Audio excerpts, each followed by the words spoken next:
Getting ready to step into your career era? Set yourself apart with Adobe Creative Cloud Pro for students. Hone your skills with apps like Photoshop, Illustrator, Premiere Pro, and more, powered with the latest in creative AI. Students save over 55% so you can build a portfolio you're proud of. Launch your future with Adobe Creative Cloud Pro for students. Visit adobe.com/students to learn more.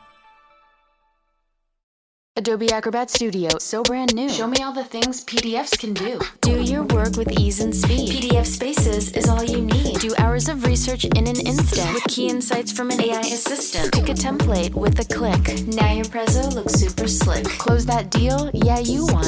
Do that, doing that, did that, done. Now you can do that with Acrobat. Now you can do that with the all-new Acrobat. It's time to do your best work with the all-new Adobe Acrobat Studio.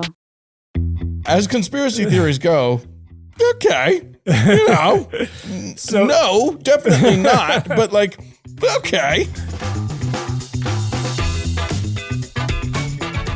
Hey everybody, I'm Dan McClellan. And I'm Dan Beecher. And you're listening to the Data Over Dogma podcast, where we increase public access to the academic study of the Bible and religion, and we combat the spread of misinformation about the same.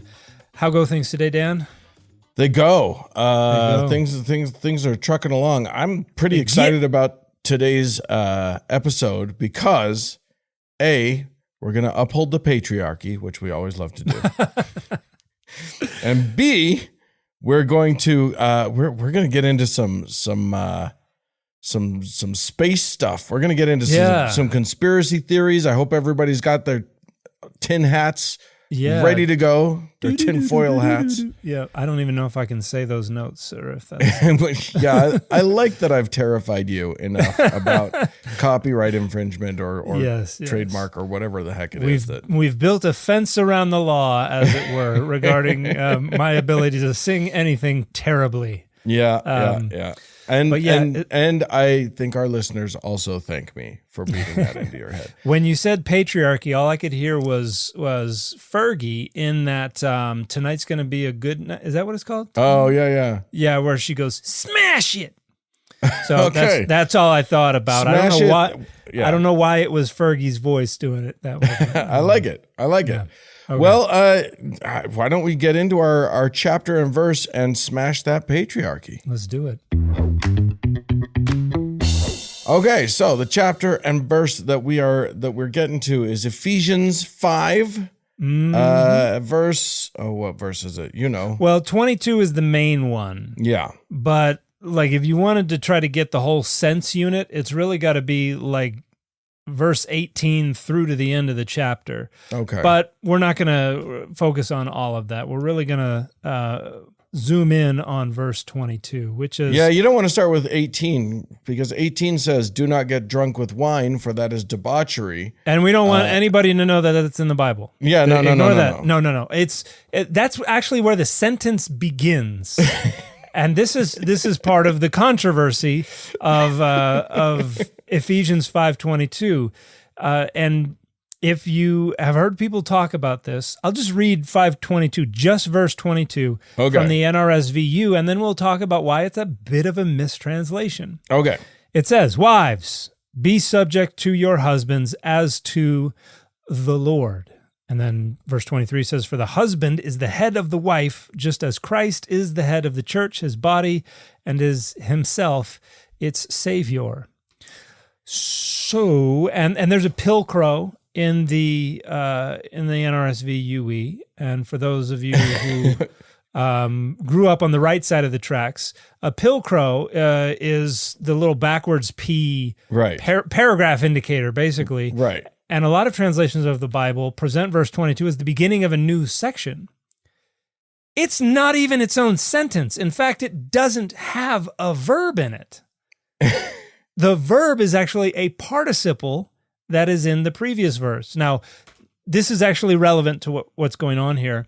A participle is like an ing verb, right, in Greek. So I am running has a subject, a verb, and then this gerund, right, running. But the verb in the sentence is am. You are saying I, and then you are connecting it to running with the verb am. Doing run. Yeah. Yeah. So that is the am is the actual verb of that clause. Right. And running is helping out. And so in verse 22, we don't even have a participle. It's verse 21 that has the participle, and verse 22 is just we're going to borrow the force of the participle from verse 21. But even verse 21 is not its own sentence. We have to go all the way back to verse 18. And okay, but I'm just gonna interject here because the thing that my head was bumping up against, I don't know how ancient Greek was structured. Okay. And so like I know that I've seen ancient Hebrew texts, and it's just letters without any spaces and definitely no punctuation or anything. Right. What should I be imagining when I'm thinking of an ancient Greek text? Oh, same thing. It was, just continuous text. They didn't put spaces between the words. They certainly didn't have verses in the earliest manuscripts. They didn't have chapters or anything like that. And no punctuation? No punctuation. They didn't even have the diacritics. If you look in a critical edition of the Greek New Testament, you've got rough and smooth breathings, you've got acute, you've got grave, you've got circumflex accents all over the place. None of that is in the earliest manuscripts. It's just the letters. So when you say it's not even the same sentence, you're getting that, or that it is the same sentence, you're getting that just grammatically. You're not getting that from any kind of markings. Just syntactically, yes. Okay. So and this is one of the things you learn to do when reading Greek is you got to go, okay, where's the verb? Oh, okay, there's a verb. All right, I'm looking for objects. I'm looking for subjects and all this kind of stuff. And Greek is very cool. In English, word order, it tells you what role certain words are playing. So I am running. The subject frequently comes first. Right. If I say, am I running? That sounds like a question. Right. Because we've switched the subject and the verb. In Greek, the word order doesn't really matter too much. It is a case-based language, and anybody who's learned like German or something like that will know that you use in a case-based language, the word form itself changes to tell you what role it is playing in the sentence. Right. Whether it's a subject, an object, whether the thing is being done to it or something like that, you change the way the word looks in order to indicate that, and which means you can fiddle with the word order all you want, and a lot of ancient Greek poets would fiddle with the word order like crazy. Interesting. Yeah, which makes it very hard to translate. But anyway, we got to go all the way back to verse 18, and it starts with this, do not get drunk with wine, for that is debauchery. And then we get the beginning of our sentence, but be filled with the Spirit. So we have this imperative, be filled with the Spirit. Right. As you sing psalms and hymns and spiritual songs to one another, singing and making melody to the Lord in your hearts. So we've got another one of these participles, singing, giving thanks to God the Father at all times and for everything in the name of our Lord Jesus Christ, being subject to one another out of reverence for Christ. So the being filled with the Spirit either is caused by these other things, by the singing and by the giving thanks and by the being subject, or it results in the singing, the giving thanks, the being subject. And then we get to verse 22, which is again kind of borrowing the participle from the verse before.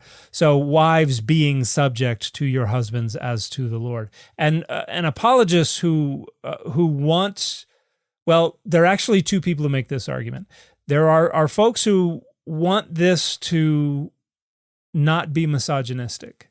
They want this to be something that is not misogyny, will point this out and suggest that the fact that the participle, the verbal force of verse 21 is feeding verse 22, and verse 21 says being subject to one another out of reverence for Christ, you maybe borrow that sense. And so really what this is saying is wives and husbands, you're both going to be subject to each other. So sometimes folks will argue that. But then verse 23 exists. So right. Yes, that's the main problem with this, because it then goes on to explain, yes, the husband is like Jesus, and the wife is like the church. Right. And so the wife has to submit to the husband as the church submits to Jesus. But then the other thing that folks who don't want this to be misogynistic will point out is that, well, wait a minute. The husband has to love the wife as Jesus loved the church. Jesus died for the church. The husband has to have this self-sacrificing, unending love for his wife, which means it's fair. It's okay. Right. Yeah. Because while the wife's got to make the sandwiches and got to do the dishes and got to do the laundry and got to do the vacuuming and everything like that every single day because the husband said so, one day, probably not, but maybe one day he'll have to sacrifice his life for her, but probably not. And so it's even. I see that so much in the sort of the Christian manosphere. When these guys are talking about how their job is as protector and provider and blah, blah, blah. And in their minds, when they start talking about this protector role, they bring up scenarios that are vanishingly small percentage chance that this could happen. Like, absolutely, you're not going to get attacked in the way that you're imagining, but they're making themselves these grand heroes in their own imagination. Yeah, it's a power fantasy. And then their wife is doing very real work. Labor, yeah. Like continually. Yeah. While he is like, yes, but if this were to happen, you have no idea how awesome I would be. Yeah, I'm gonna be over here emotionally masturbating about how cool I'm gonna look when I save everybody's life. I see that a lot of times with every time there's some kind of mass shooting that makes national headlines.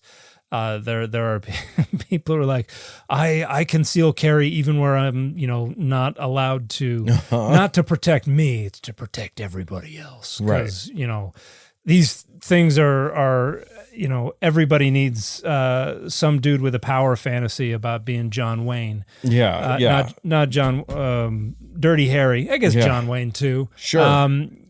If man we didn't have them, hero with gun. Yes. I'll come to your college campus and probably end up being the one shooting somebody. Yeah, 99% of the time I will injure innocent people or kill innocent people. But anyway, that's the idea that they run with. Yeah. It's like, well, it's okay that I'm in charge of my wife because I'm supposed to love her, and so, I'm not going to exercise unrighteous dominion, ideally. Right. The realities that they frequently are. Well, the reality is that dominion in and of itself is a pretty gross idea. Yeah. But what Paul is, not Paul, pseudo-Paul, excuse me. Pseudo-Paul, fake Paul. Pseudo-Paul, we should have started with that. Paul, yes. This is this is one of the bad epistles. Well, technically it's one of the disputed ones. Right. Like the pastorals, a good strong majority of scholars are like, yeah, that's not Paul. Okay. Ephesians, Colossians, 2 Thessalonians, I think it's a little closer to half and half. Oh, okay. I think I would still give it to the people who reject Pauline authorship, but once I am able to get my survey off the ground, which I'm still working on. Yeah, we're gonna have. We'll believe it when we see it. We're gonna have rock hard numbers, but abs, rock hard numbers and abs. Yeah, and we're gonna end the list there. And the majority of or a good number of scholars don't think that Paul was responsible for Ephesians, Colossians, 2 Thessalonians, and there are a number of good reasons for that, but we digress. So this is probably not Paul anyway. However, what the author is doing here with this pivot, verse 21 is kind of a pivot point. We've been talking about the congregation as a whole, right. And then we say mutually submit to each other, and that submitting participle then becomes the hinge on which we pivot to what's called household codes. And this is kind of a standard genre in the Greco-Roman period within broader Greco-Roman literature. So not just Jewish and Christian, but broader Greco-Roman literature. In fact, what the author is appealing to is a pretty standardized kind of checklist of the people involved. And to demonstrate this, I want to read a little something from Aristotle. Oh, okay. This is Aristotle on government. Since it is now evident of what parts a city is composed, it will be necessary to treat first of family government, for every city is made up of families, and every family has again its separate parts of which it is composed. When a family is complete, it consists of free men and slaves. But as in every subject, we should begin with examining into the smallest parts of which it consists, and as the first and smallest parts of a family are the master and slave, the husband and wife, the father and child, let us first inquire into these three, what each of them may be and what they ought to be. That is to say, the hierile, the nuptial, and the paternal. Let these then be considered as the three distinct parts of a family. What are the three things that the author addresses in between verse 22 and the beginning of chapter 6? Husband and wife, children, and slave people. So this is a pretty standardized way of approaching the question of the household and how it is governed. And we see this in other Jewish literature as well. So, for instance, Philo, in some fragments referred to, what this fragment is the Hypothetica. And this is something that you run into a lot when you're dealing with ancient literature.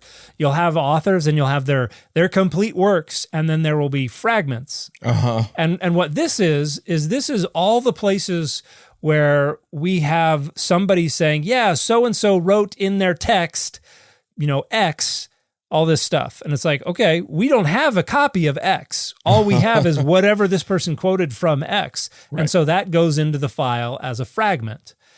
But we have a fragment of a text called Hypothetica, and Philo says, wives must be in servitude to their husbands, a servitude not imposed by violent ill treatment, but promoting obedience in all things. And if we go back to Aristotle, and particularly ideas of ensoulment and personhood and things like that, Aristotle thought a woman was just an undercooked man. Right. That the gestation just moved more slowly for women, and they were born before they were fully cooked. Aristotle had an astoundingly weird sense of how a lot of things worked that then was picked up on and held as gospel for thousands of years. And you want to know the one? I have a friend of mine named Jonathan Jung. He's a wonderful psychologist, cognitive scientist of religion. Uh-huh. And he, in a paper, he once commented, "The ghost of Aristotle haunts us still." Yeah.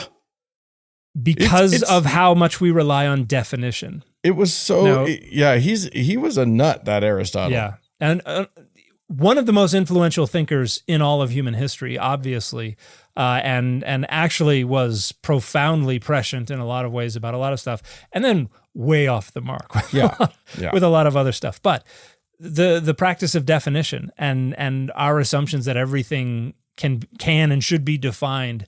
That's which the is ghost of Aristotle. That's your don't get me favorite started. thing in the whole Don't wide get me world. started. Don't get me started.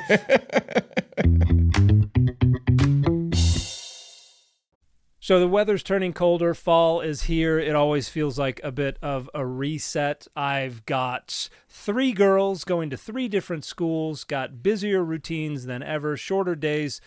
Finding time to cook can be tough. This is one of the reasons that I really love Factor. Their chef-prepared, dietitian-approved meals make it easy to stay on track.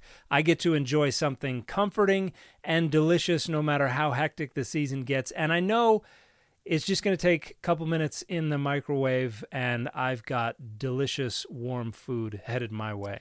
Yeah, and not just any food. You get to select from a huge variety of meals. Just so many options open to you, including premium seafood choices like salmon and shrimp at no extra cost. You're going to be supporting your wellness goals. You can get more GLP-1 friendly meals. I don't even know what that is, but I'm assured that it is something that is health conscious. Mediterranean diet options, packed with protein, good for you fats. They're really working hard. They work with dietitians to make sure that their meals are going to be good for you. It's never frozen. So, this isn't your dad's TV dinners. These are chef created, delicious meals delivered right to your home. There are times in my life when I really, really could have used this product. I'm just glad to have it now. Eat smart at factormeals.com/dogma50off and use code dogma50off to get 50% off your first box plus free breakfast for 1 year. That's code dogma50off at factormeals.com for 50% off your first box plus free breakfast for 1 year. Get delicious, ready-to-eat meals delivered with Factor. Offer only valid for new Factor customers with code and qualifying auto-renewing subscription purchase. You know, Dan, one of the things that our listeners may not know about me is that my mom lives in Canada. And one of the things about having your family living 3,000 miles away from you is that it can be hard to feel connected. And one way that that can be improved is with pictures. And that's where a skylight frame can be a real lifesaver. You can preload a skylight frame with tons of your favorite family photos, give it to your loved one, and then you can continue to load other photos onto it remotely. No apps or subscriptions required. It's a super easy way to stay connected to the people that you love. Yeah, we got one of these for my wife's parents. We helped them set it up. We sent out a message to everybody in the family saying, hey, you can use this free app. You can use an email address to send in pictures, and they show up in this digital picture frame in seconds. The quick 1-minute setup, it is easy for all ages or tech skills. You don't have to be an expert with computers to figure this out. You don't need an app or subscription. And if you aren't happy with your frame, you can return it within 4 months for a full refund. No questions asked. Plus, if your device experiences a covered issue within the first 3 years, Skylight will replace it free of charge. Find out why the Today Show, Wall Street Journal, HuffPost, and Tom's Guide all recommend the Skylight frame. Right now, Skylight is offering our listeners $20 off their 10-inch frames by going to myskylight.com/dogma. Go to myskylight.com/dogma for $20 off your 10-inch frame. That's myskylight.com/dogma.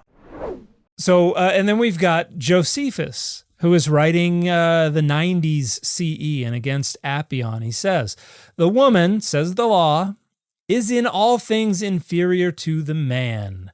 Let her accordingly be submissive, not for her humiliation, but that she may be directed.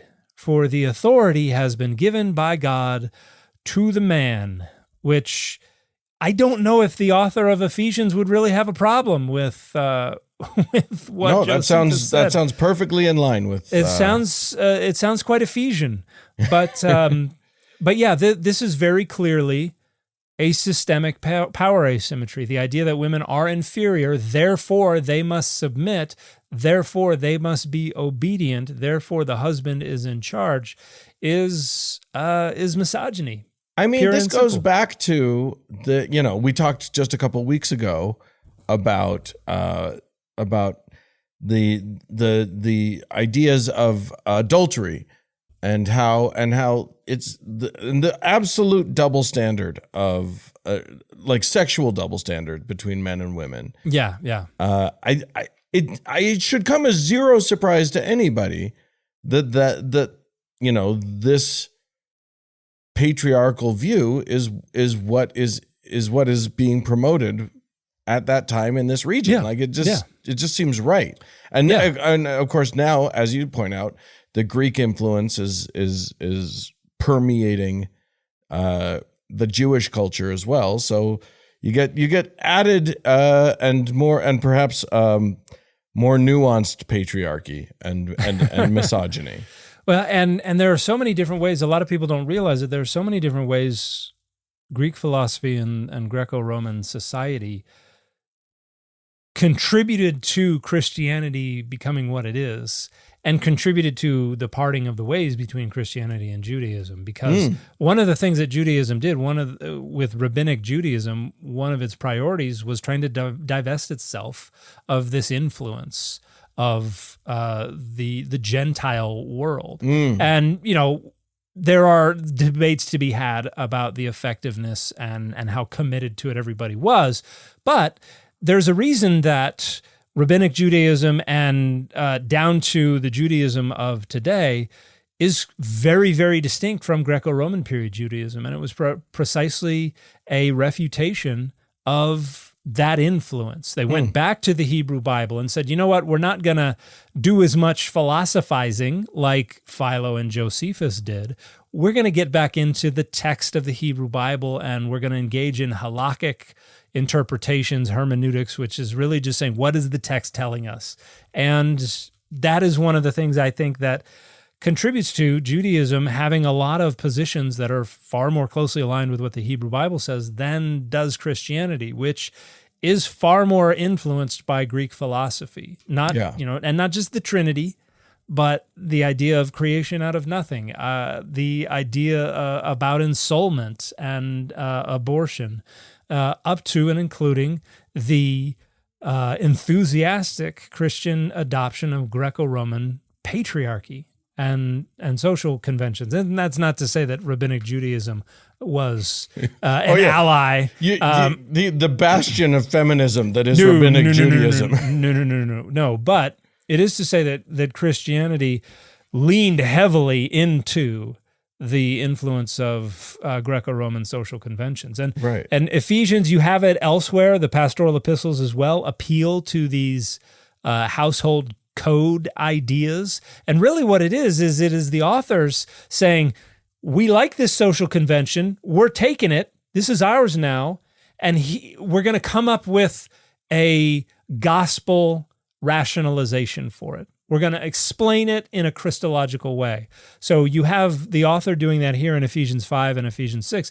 But this is the same thing that happens in 1 Corinthians 11 with Paul saying women have to cover their heads when they're praying and prophesying. Right. That was just a convention. And Paul's like, well, what if we said that it's about the Christ is the head of the man is the head of the woman, so therefore if a woman's head is uncovered, she's glorifying the man, but she needs to be glorifying God, so she got to cover it. Like it's just saying let's slap a gospel rationalization onto the Greco-Roman social convention we're adopting. Right. Because we're, again, leaning heavy into that. So when people talk about, Christians not caring what society does, that's the exact opposite of what happened. Christians were like, what society does is all that matters, and we're going to come up with rationalizations for why that's what God wanted all along. Christians were the Jews that wanted to be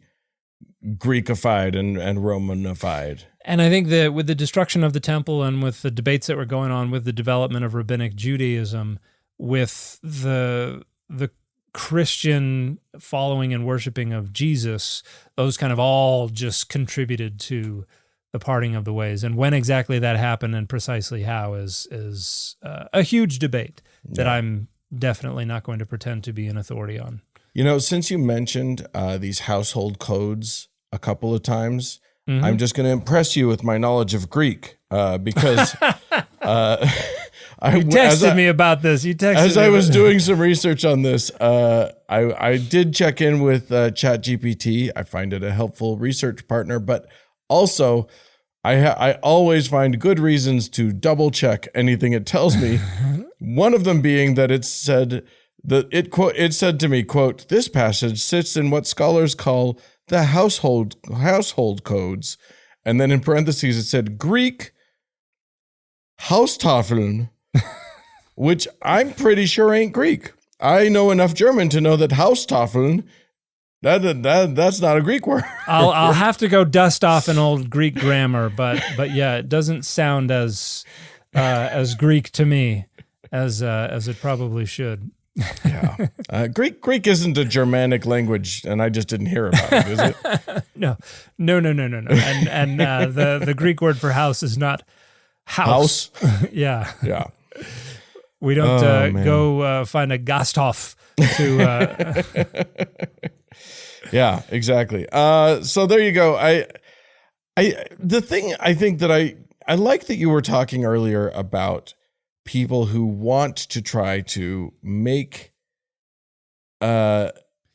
Ephesians 5 not be misogynistic. Rehabilitate it, domesticate it. Certainly understand that impulse. Absolutely. Because if you want to be a believing, a Bible believing person who is also respectful of all of the genders, etc., you're gonna not want you don't want that to be as misogynistic as it sounds. But I think we have to just allow that it is a product of its time and absolutely as patriarchal and misogynistic as we read it.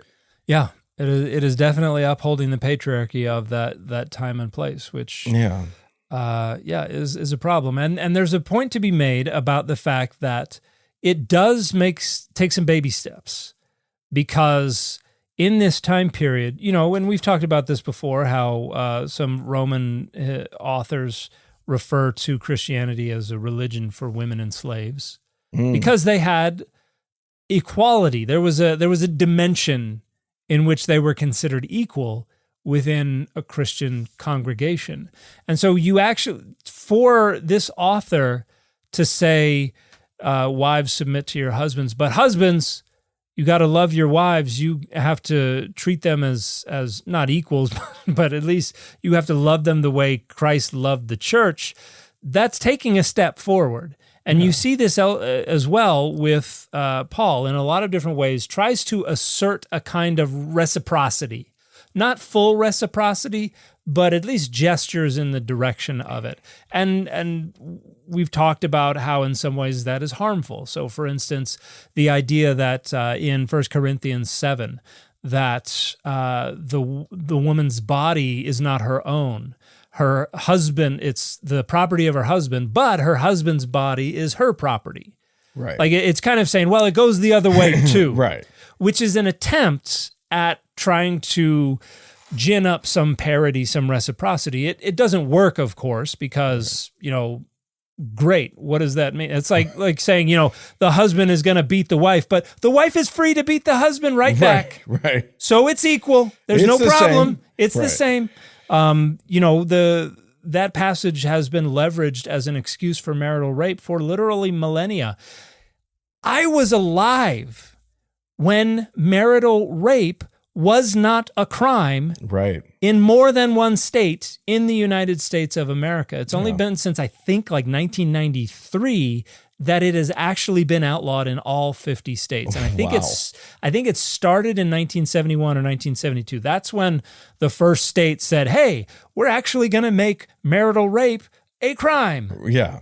Because the patriarchy has always treated marriage as a man basically having possession of a woman's body and having rights over her sexual availability. Right. Which, it's sickening. It's not okay. It's not okay. And I think, one of the themes of our show has been that, like, you have to reject certain tenets that are explicit in the Bible, that are explicitly, like, laid down as though they are laws, as though they are rules. You know what I mean?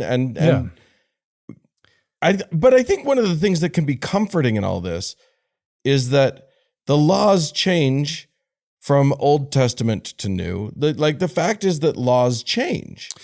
Well, even within the Bible, the law continually changes and modifies itself. So, well, even you can just I'll let you finish your point here, but even before you transition from the Hebrew Bible to the New Testament, things were changing. Yeah. Like you can just look at the Septuagint, the ancient Greek translation of the Hebrew Bible. Already they're reinterpreting stuff all over the place. And that's one of the things that Jesus was doing too. So I don't want to, I'm just saying this because I don't want to create this binary between Hebrew Bible versus New Testament. Totally understand that. That makes sense. The Hebrew Bible actually spans more time, and therefore it would make sense for the Hebrew Bible to actually have more changes even inside of itself. Yeah. But I think that's the key to understanding how a modern believer should be looking at the Bible, not as a system of laws that apply today necessarily, but rather as a snapshot of that time period and the amount that they had learned up until then, and the fact that it's so heavily influenced by Greek culture and Roman culture, is at very least points out that it's cultural influence is important. Yeah. And as cultures advance and learn more, the laws and the rules of societies should necessarily change. Yeah, I think there's good reason to be glad that the Greco-Roman world influenced Christianity, because I think the collaboration between the two took a long time to, but ultimately resulted in very good things. I think the Renaissance, I think the Enlightenment were ways that there were new insights, there were new consensuses. Obviously, technology changed so much about the world as a result of collaboration between the followers and the adherents to these traditions and these texts and the world around them. Right. And a lot of people want to claim that, when it comes to like slavery. Oh, our abolitionists were all originally Christians. Well, that's not totally true, but it was in spite of the Bible. Yeah. Not because of the Bible. So let's give credit where credit is due. And when it comes to things like abolitionism, the credit is not to the Bible.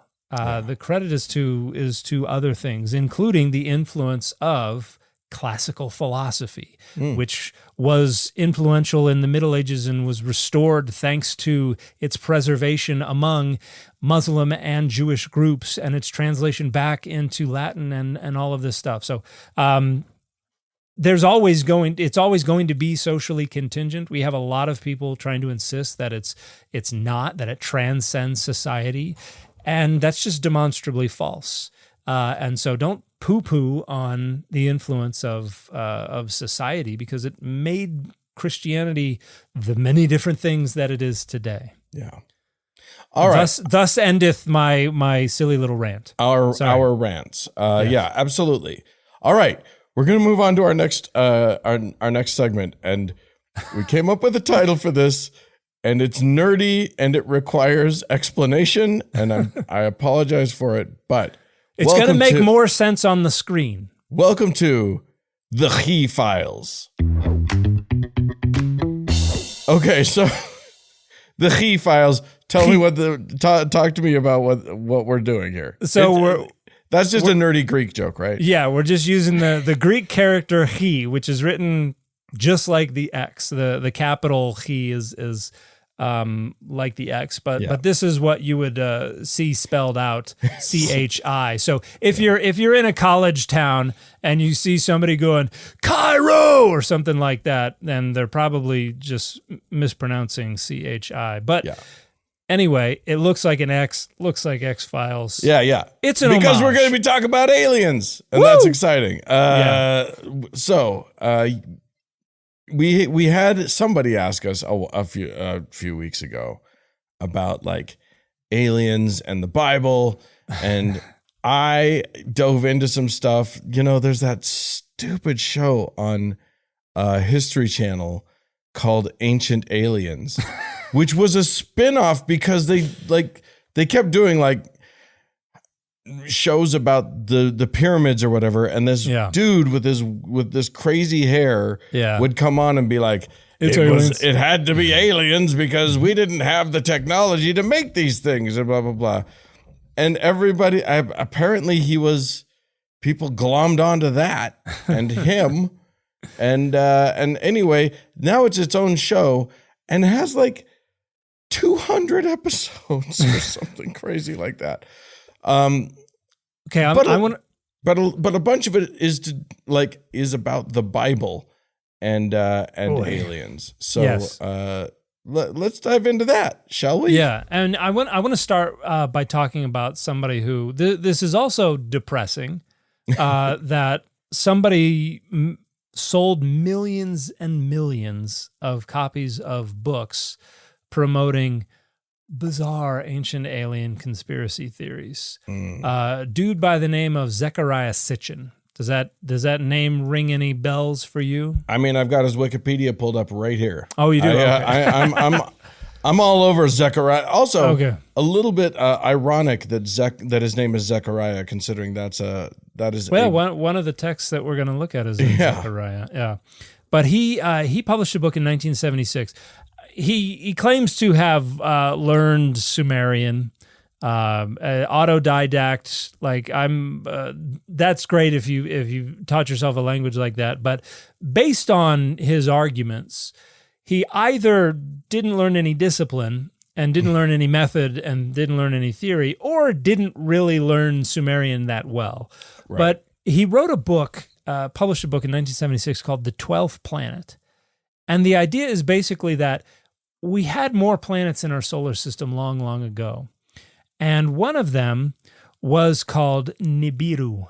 Mm-hmm. And this planet is like outside Neptune or something like that. And it passes close by Earth every 3,600 years. And there was a time when it collided with another planet called Tiamat. And the idea is that the ancient Sumerian texts that talk about these gods are actually astronomical metaphors and narratives and things like that. So Tiamat was an actual planet. The collision resulted in, if I remember my 12th planet lore correctly, resulted in the creation of Earth. And about 450,000 years ago, the extraterrestrials from Nibiru they had worn out their atmosphere, and they came to Earth in order to get gold, because they could aerosolize the gold, and that could become kind of an artificial atmosphere that would help them maintain. Why is it always that like they go after whatever? It's because everybody's borrowing from Spaceballs. It's all about you're going to be in trouble because we're going to steal your air. I feel like you choose gold just because we sort of inexplicably still value gold. Yeah. Even though it's not really, it's just shiny metal. Yeah. But apparently it's also good for turning into air. Okay. And yeah, it's good for what ails you, or for what ails the Anunnaki anyway. So Anunnaki, that is a word that we have in some of these ancient texts. Right. That is really just a class of deity. But for Sitchin, these are to be identified with the Nephilim.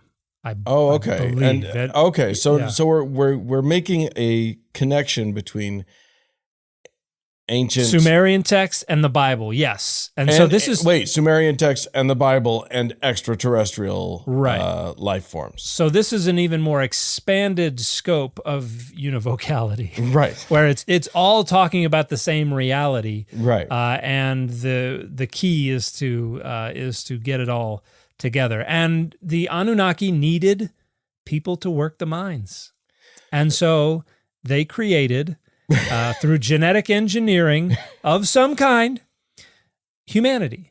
And so there was some kind of hominid race that was on Earth. Something went on under the cover of darkness that resulted in the humanity. Sure. And so the Anunnaki DNA ends up in humanity. So, and somehow this resulted in like 8 more books where he further fleshes out this theory of the Anunnaki / Nephilim, right, and genetic engineering of humanity and all of this stuff, and sold millions of copies of this book. So can I just say, one of the things that I like about this theory that makes me, that at least, as someone who has read I have not studied astrophysics. I have read about astrophysics. I've learned a lot about astrophysics, but certainly I am no scholar of astrophysics. But you're a scholar of Dianetics, right? Yes, 100% that. But we'll get into that in another episode. But I like that his thing wasn't interstellar or intergalactic. His aliens were at least intergalactic, yes. At least from our solar system, and that puts me at ease a little bit, because the travel possibilities, it makes it that much more plausible at least physics-wise. Yeah. So I appreciate that about it. And unfortunately, there are a lot of people on social media who are sharing videos, most of them recorded in the 80s and 90s, where people are actually taking these ideas and running with them and going on TV and talking about, Elohim is plural, and that means it was the gods who created the heavens and the earth. And they said, replenish. What does replenish mean? It means to fill again. It means it was which plenished. It doesn't. It was already plenished, and then they replenished it. Yes. Which is so misguided. But anyway, that's an example of one person's very fecund imagination, just coming up with all kinds of ways to read aliens into the Bible. Introducing Meta Ray-Ban Display, the world's most advanced AI glasses. With a full color display built into the lens of the glasses, it's there when you need it and gone when you don't. Send and receive messages, translate or caption live conversations, collaborate with Meta AI, and more. Be one of the first to try Meta Ray-Ban Display. Visit meta.com/Meta Ray-Ban Display to book a demo and find your pair. Hey there, it's Dr. Sanjay Gupta with some exciting news to share. CNN is now streaming. That means you can read, watch, and stream everything in one subscription. You can watch news live 24/7. You can also explore catch-up videos and explainer videos, and you can also watch a library of CNN's originals, including my latest documentary, It Doesn't Have to Hurt. Just go to cnn.com/all access. This episode is brought to you by Progressive Insurance. Do you ever find yourself playing the budgeting game? Well, with the Name Your Price tool from Progressive, you can find options that fit your budget and potentially lower your bills. Try it at progressive.com. Progressive Casualty Insurance Company and Affiliates. Price and coverage match limited by state law. Not available in all states. Let's look at some other ways that people have found negotiated aliens into the Bible. And I think one of the most common ones, one of the most famous, is to be found in Ezekiel's vision. This is Ezekiel 1. Verse 4, I think, is where we ought to start. I'm going to read a little bit of this, and then there are 25 verses that make up the kind of alien part of this, but we'll just kind of get a little bit into it. And the thing you have to understand is, some of you are like, just read the damn passage. But the thing you have to understand is, this is kind of like the book of Revelation, where it's like, and their breastplates were multicolored and like fire, and they had the heads of lions, and their tails were like scorpion. And people are like, well, that's how an ancient person would describe a tank. Yeah, because they didn't know what a tank was. That's exactly like a Apache helicopter. If you think about it, it's exactly like it. They wouldn't know what it is. They wouldn't be like, well, that's an Apache. So here we go, Ezekiel 1:4. As I looked, a stormy wind came out of the north, a great cloud with brightness around it, and fire flashing forth continually. And in the middle of the fire, something like gleaming amber. So if you're thinking the movie Independence Day, where the thing is coming through the clouds, like that's kind of what I think some people imagine. Okay. In the middle of it was something like 4 living creatures. This was their appearance. They were of human form. Each had 4 faces, and each of them had 4 wings. Okay, I'm going to just say, that's not of human form. I'm just going to, like, if you can't tell me that they are human form, but they have wings and 4 faces, that's not how human form is. If the faces look human, then... Sure. And the wings look human. Do you have another thing to compare it to? Just skip that. You don't have to say. Okay, fine. Keep going. Their legs were straight, and the soles of their feet were like the sole of a calf's foot, and they sparkled like burnished bronze. Mm-hmm. Under their wings, on their 4 sides, they had human hands, and the 4 had their faces and their wings thus. Their wings touched one another. Each of them moved straight ahead without turning as they moved. As for the appearance of their faces, the four had the face of a human being, the face of a lion on the right side, the face of an ox on the left side, and the face of an eagle. Such were their faces. Their wings were spread out above. Each creature had 2 wings, each of which touched the wing of another, while 2 covered their bodies. Each moved straight ahead. Wherever the Spirit would go, they went, without turning as they went. In the middle of the living creatures, there was something that looked like burning coals of fire, like torches moving to and fro among the living creatures. The fire was bright, and lightning issued from the fire. The living creatures darted to and fro like a flash of lightning. And I think we can just pause here for a little bit, but... Can I just say, you've convinced me I believe they are aliens. That description, to me, is sufficient to say, yeah, it's fairly alien. We're talking about aliens. I don't know why anyone's arguing with this. I mean, what else is it going to be? Do you have another category for this? Yes, we do. It's apocalyptic imagery. Right. This is just, and a lot of people, this is one of the things that convinces a lot of people that they were all on drugs back then. It's like not every apocalyptic author was on drugs. Okay. It wouldn't hurt to come up with this kind of imagery. I think drugs is a perfectly reasonable explanation for what's happening here. And Ezekiel looks at the living creatures. I saw a wheel on the earth beside the living creatures, one for each of the 4 of them. And here's something that gets brought up. You've heard of Dyson spheres, right? Yes. So, and there was a paper. But you need to explain it's a sphere, but it's like a planet, but you live on the inside. It's hollow, right? Well, the idea is this is a hypothesized, if there were these advanced civilizations, what we would expect to see a lot more energy coming off these planets unless they created these things around the planets to absorb the energy. And that would explain why planets of certain mass, certain whatever, might be giving off less energy than we expect them to give off. And there was a paper, and I'm sure I'm getting that very wrong, and anybody out there who is an expert in this is going to be like, I'm so disappointed in you, Dan.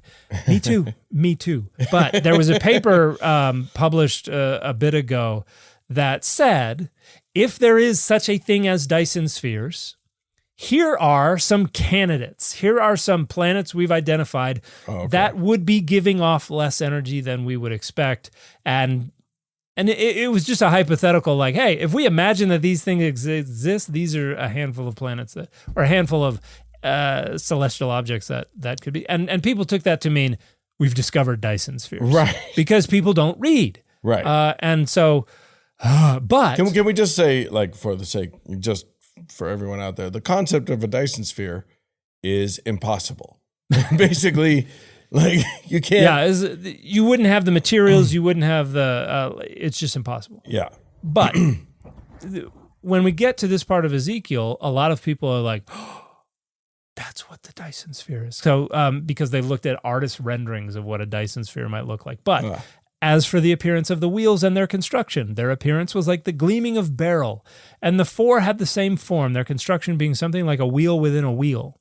When they moved in any of the 4 directions without veering as they moved. Their rims were tall and handsome, for the rims of all 4 were full of eyes all around. When the living creatures moved, the wheels moved beside them, and when the living creatures rose from the earth, the wheels rose. What you're saying is spaceship.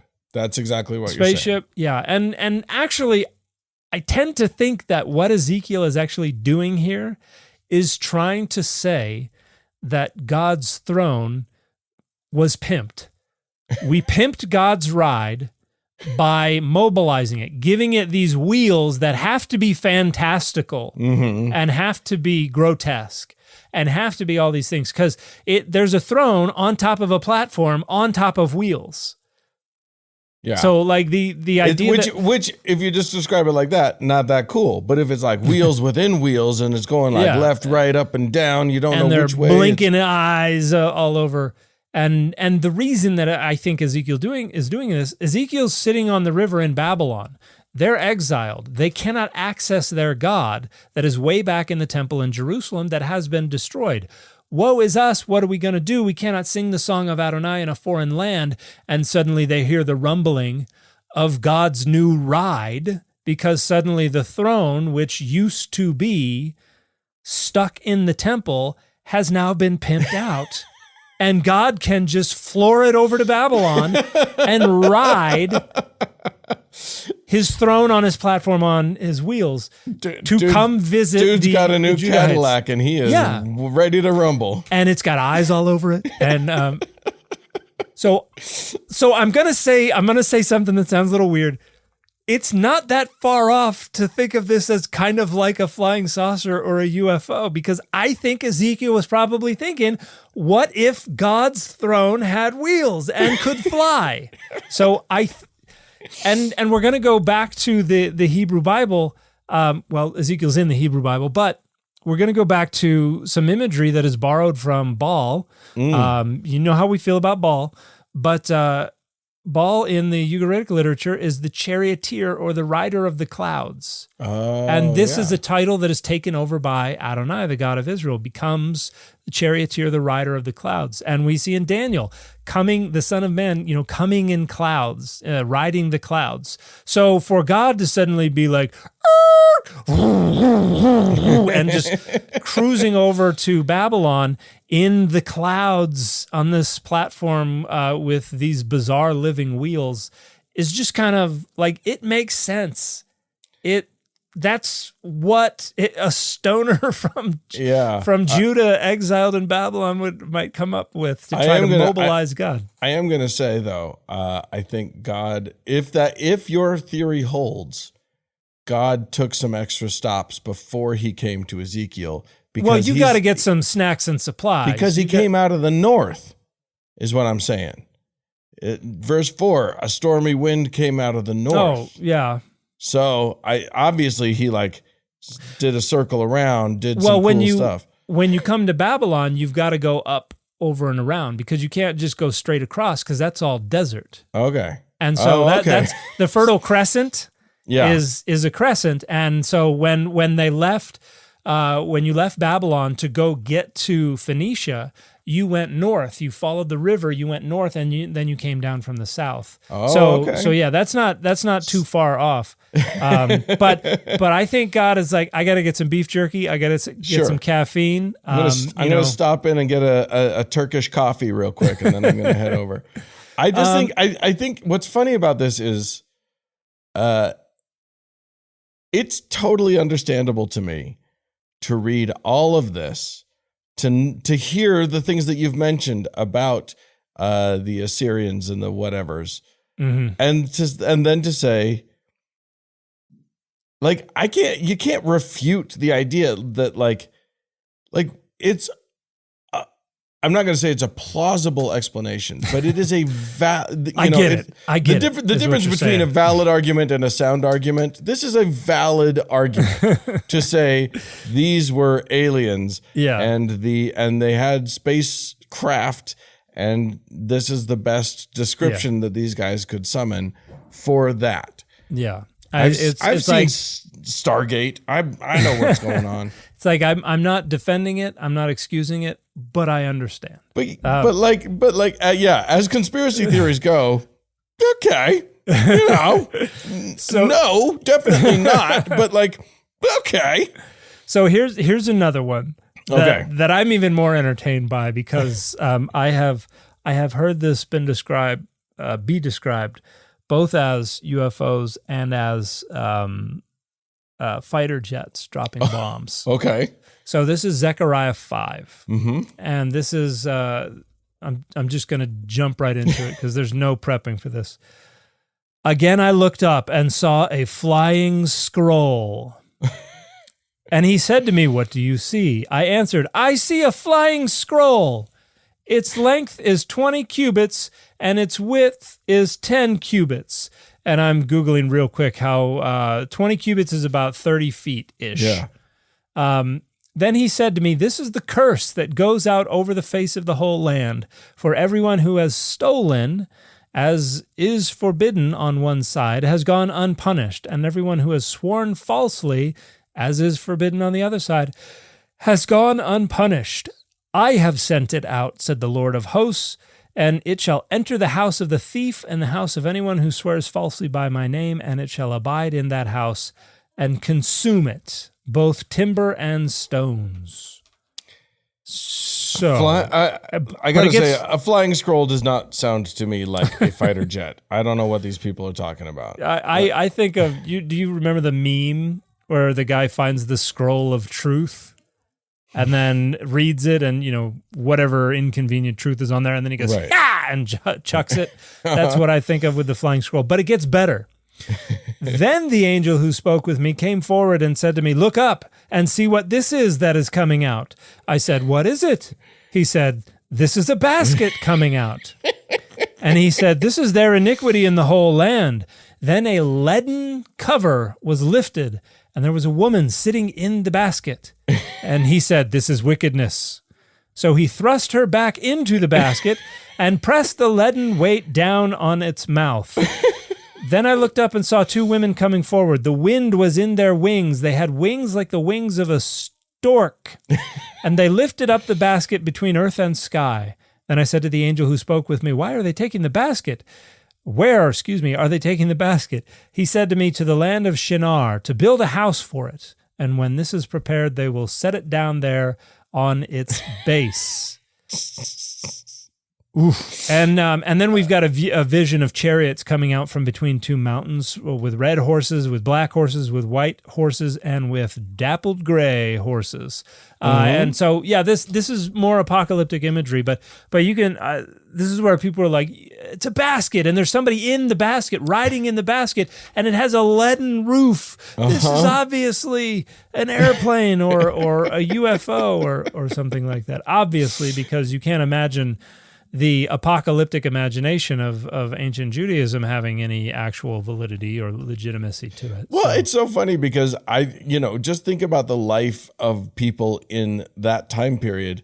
If you're trying to describe, a UFO or an airplane or something, I don't think you go with basket. They had carts. They had a whole bunch of other things. I don't think you start with a basket, to be honest. Or a scroll. A scroll is the worst thing to do. I love the idea of a scroll, a flying scroll. Well, that's how you would describe a flying carpet, right? Right. I did come up with one possible potential justification for saying that a flying scroll could look like could be fighter jets. The only thing I can think of is how sometimes when a fighter jet goes it goes through clouds or goes through whatever, and it's got the little off of the wings, it's got these swirls, the little vortex things. Yeah, that's kind of scrolly. That's like a scroll. Yeah, not really. Yeah. I'm stretching here. I'm trying to give these guys credence. You're reaching, but I think probably the most plausible thing is that we can just say they were using metaphors. They were coming up with visual metaphors. Yeah.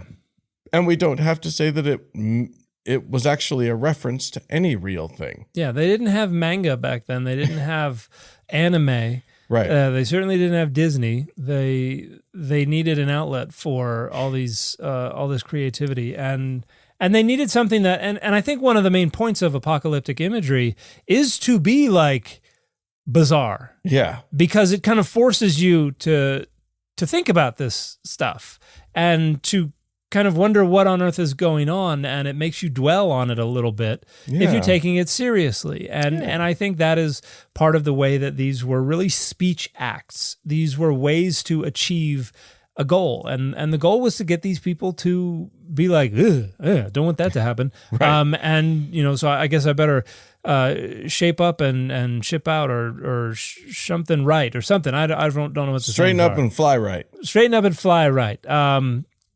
So that we don't have weird scrolls flying around, right, inhabiting and consuming houses. Yeah, that is grotesque. That's bizarre, and that is what is intended to be achieved. This is why Revelation, people have they've just wasted so many years trying to figure out what all these symbols mean to the 21st century. Nothing. Yeah, it was just imagery. Imagery. Yeah. Let it do what it's there to do. You don't have to. Yeah, it's we don't have to put a it's label there on to this. be scary. Just let it be scary. Yeah. Yeah. Be scared, dang it. Just be scared. You don't have to like think about what it means. Just be scared about it. All right. Well, I think I think that the chances that there actually were ancient aliens are very low. But I don't think we've disproven it. But never zero. Never Yeah. zero. I don't Yeah. think we have disproven the idea, even that these texts were influenced by the visitations of ancient aliens. It could well be that it's not Nibiru. Nibiru, the Anunnaki from Nibiru made Adam and Eve. So, And they're coming back one day.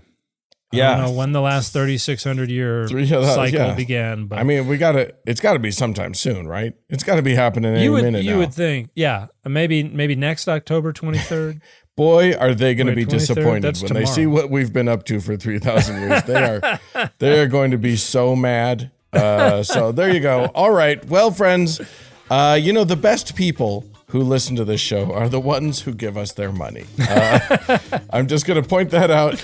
Only if you can, but if you can, it's super helpful for us if you can go to patreon.com/Data Over Dogma and give at whatever level you can. We give back in the form of an early and ad-free version of the show every week, as well as if you're at the $10 a month level or higher, you can go as high as you want. But if you're at the $10 level or a month or higher, you can get the after party, which is bonus content that we do for you every week. So please feel free, feel encouraged to go and do that if it's possible for you. Thanks so much to Roger Gowdy for editing the show, and thanks to all of you for tuning in. We'll see you next week. Bye, everybody. Data Over Dogma is a member of the Airwave Media Network. It is a production of Data Over Dogma Media, LLC, copyright 2025, all rights reserved. You know, Dan, one of the things that our listeners may not know about me is that my mom lives in Canada. And one of the things about having your family living 3,000 miles away from you is that it can be hard to feel connected. And one way that can be improved is with pictures. And that's where a skylight frame can be a real lifesaver. You can preload a skylight frame with tons of your favorite family photos, give it to your loved one, and then you can continue to load other photos onto it remotely. No apps or subscriptions required. It's a super easy way to stay connected to the people that you love. Yeah, we got one of these for my wife's parents. We helped them set it up. We sent out a message to everybody in the family saying, hey, you can use this free app. You can use an email address to send in pictures, and they show up in this digital picture frame in seconds. The quick 1-minute setup, it is easy for all ages or tech skills. You don't have to be an expert with computers to figure this out. You don't need an app or subscription. And if you aren't happy with your frame, you can return it within 4 months for a full refund. No questions asked. Plus, if your device experiences a covered issue within the first 3 years, Skylight will replace it free of charge. Find out why the Today Show, Wall Street Journal, HuffPost, and Tom's Guide all recommend the Skylight frame. Right now, Skylight is offering our listeners $20 off their 10-inch frames by going to myskylight.com/dogma. Go to myskylight.com/dogma for $20 off your 10-inch frame. That's myskylight.com/dogma. Incoming transmission. Hello, this is Matt and McKinley from History Dispatches. We are the father-son duo bringing you the weird, the wild, the wacky, and the craziest tales from across time. From the Ice Bowl to the Great Heathen Army. And the head of Oliver Cromwell. The same head they kept on a pike for 3 years? Yep, all here on History Dispatches. New episodes every weekday. Find out more at historydispatches.com or wherever you get your podcast app.